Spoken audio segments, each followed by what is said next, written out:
What are the benefits of hibiscus flower in nature? Number 1.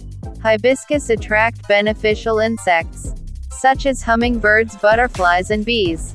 Number 2. It prevents soil erosion. Number 3. It is ornamental. Number 4. It has an aromatic property. Number 5. It can assist soil remediation. Number 6. An essential food for pollinators. Number 7. It can improve soil. Number 8. It is a biodiversity. Number 9.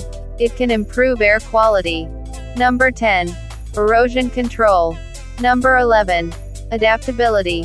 Number 12. Water conservation. Number 13. Natural insecticide. Number 14. Carbon sequestration. Number 15.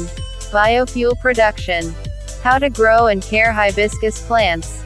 Container hibiscus should water daily, whereas garden hibiscus needs to be watered about every other day. If you're overwintering your hibiscus indoors, always wait for the soil to dry out before watering it again. Hibiscus plants likes a lot of sunlight. That's all for now. Thank you for watching.